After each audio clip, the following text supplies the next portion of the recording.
오늘 제가 강의 드릴 내용은 소중한 하루라는 주제를 가지고 하루에 대해서 한번 생각해보는, 또 그리고 어떻게 하루를 보내면 유익이 될까, 이게 대해서 한번 살펴보는 그런 시간을 갖고자 합니다. 미디어 아트가 뭔지 혹시 아세요? 미디어 아트. 좀 생소하죠? 그러면 잠깐 제 작품을 먼저 감상하시고 시작해 보겠습니다.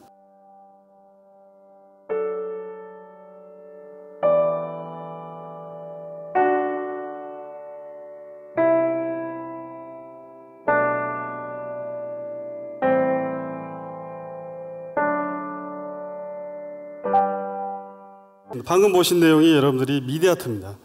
미디어 아트는 여러 가지 방법으로 이야기할 수 있지만, 자, 제 작품은 TV를 기반으로 해서 만들어진 작품입니다. 그런데 공간을 넘나들죠. 이게 싱크로나이즈라고 하는데요. 벨라스케스의 공주의 작품과 신윤복의 미인도가 옷을 바꿔 입죠. 근데 그냥 바꿔 입는 게 아니라 개미가 쪼개서, 자, 무슨 이야기냐면 제가 의도한 대로 조작을 할 수가 있다는 거예요. 편집을 할 수 있어요. 그래서 어떤 부분을 강조할 수 있는 게 바로 미디어 아트입니다. 그래서 다양하게 나타나지만 제 작품은 일단 시작은 이렇게 TV로 시작을 했습니다. 회화나 조각은 정지되어 있죠. 자, 고어의 작품 하나의 이미지죠. 그렇죠? 조각도 마찬가지입니다. 그런데 미디어 아트는 시각예술이라는 거예요. 그런데 이 시각예술이 그냥 시각예술이 아니라 지금 여러분 디지털 환경, 모바일, 웹, 또 가상 공간, VR이랄지 이런 발달한 매체를 기반으로 하고 있다는 것을 미디어 아트라고 할 수가 있습니다. 화면에도 잠깐 나오던데요. 최근에 틸트 브러쉬라고 하는 구글의 최근 기술입니다. VR 기술인데 그걸 제가 접목해서 창작을 했습니다. 그래서 잠깐 보시죠.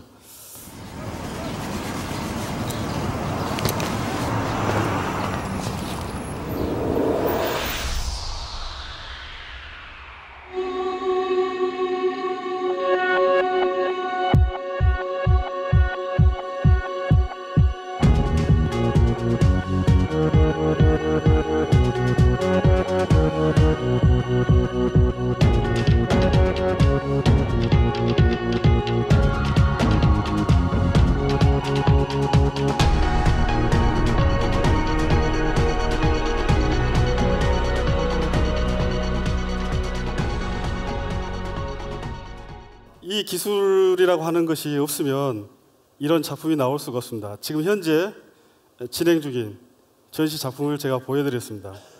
기술을 기반으로 해서 작가의 컨셉이 들어가고, 또 이 작품은 제가 물론 시연을 했지만 관람자들이 참여해서 만들어내는 겁니다. 그러니까 구글의 기술과 또 작가의 창의력, 그리고 뒤에 배경이 제 작품입니다.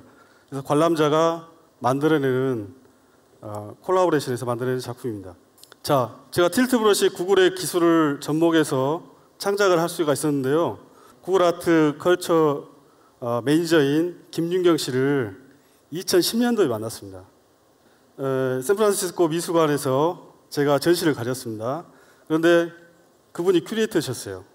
그 2010년도 당시에 2015년도에 중앙박물관에서 세미나를 같이 가졌어요. 그래서 이분이 구글의 기술을 소개를 해줬습니다.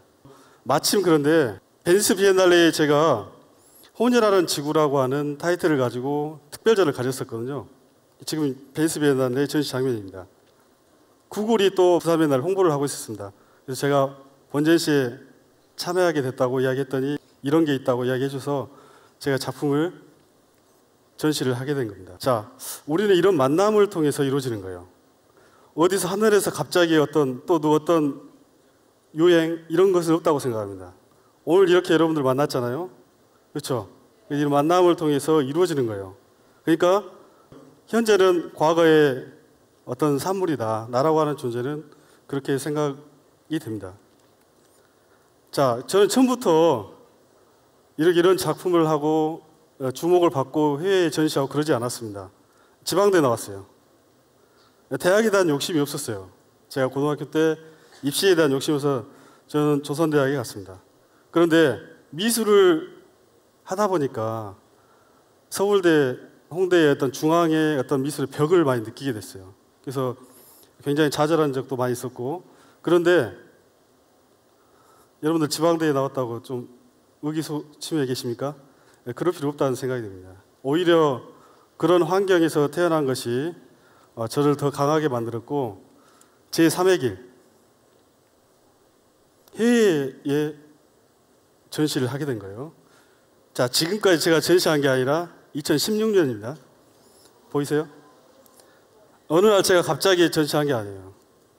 하나하나 그런 하루하루 만남을 통해서 창작이라고 하는 게 이루어졌고, 그 만남을 통해서 해외에 이런 많은 전시들을 할 수가 있었습니다. 그래서 하루하루라고 하는 이 하루 속에 미래가 있었는데 많은 걸 배웠는데 그 중에 몇 가지를 소개하고자 합니다.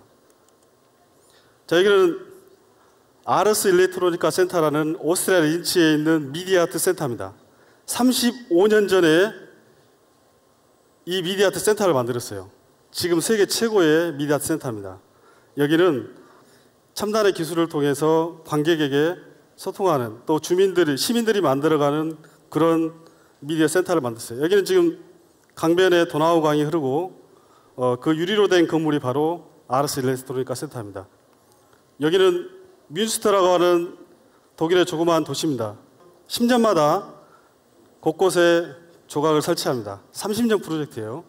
지금은 관광지가 되어 있습니다. 아, 미술이 이렇게도 열릴 수 있구나 하는 것을 몸소 체험할 수가 있었습니다. 여기는 게이츠헤드라고 하는 영국의 도시입니다. 도시가 재생이 됐어요. 이 작품 하나로. 안토니 곰리라고 하는 현대미술 작가가 28m짜리 북쪽의 천사상이라고 하는 이 작품을 만들게 됩니다. 그래서 작품 하나가 도시를 재생시킬 수 있구나, 이런 배움을 갖게 됐습니다. 여기는 베알치라고 하는 독일의 도시입니다. 그런데 여기는 보시면 알겠지만 구조물이 세워져서 숲 위로 지금 산책을 할 수가 있게 됐어요. 60만 평이. 자, 이건 뭘까요? 자, 린치의 천사라고 하는, 또 다른 천사라고 하는 주제의 전시의 한 장면입니다. 피아노를 마치 천사 날개가 날아다니는 것처럼 되어 있죠. 잡아당기면 관객이 참여하게 되어 있죠. 굉장히 창의적인, 이 도시에만 있는 그런 컨셉의 전시들이에요. 배울 점이 많이 있었다고 생각합니다. 자, 그래서 제가 오늘 이렇게 새로운 창작을 할 수 있었던 이유는 바로 배우고자 하는, 뭐든지 오늘이라고 하는 시간 동안에 배우려고 했습니다. 여러분 오늘 하루 어떻게 지내셨어요? 아무 생각 없이 사셨죠? 진짜 그렇죠. 이제 그렇게 살지 마십시오. 저도 예전에 아무 생각 없이 살았어요. 그리고 여러분 바쁘시죠? 안 바쁘세요? 바쁘죠? 저도 바쁩니다. 너무 바빠요. 그런데 우리가 내 자신을 돌아볼 수 있는 시간이 없는 것 같아요. 내 시간이 없어요. 내 시간. 꽃을 들여다볼 수 있는 시간. 내 주변에는 너무 많은 신기한 것들이 너무 많습니다. 이게 안 보여요. 여러분들 바쁘게 살면 안 보입니다. 자, 보세요. 거미가 집을 짓는데, 거미 집을 짓는데 이렇게 정교하게 지을 수가 없습니다. 우리가 보지 못하는 것들이 너무 많은 것 같아요. 조금 여유를 갖고 주변을 둘러봤을 때 새로운 것들이 보이고 미처 보지 못한 것들이 보인다고 생각합니다. 이해되세요? 자, 오늘 제가 준비한 내용은 여기까지입니다. 감사합니다.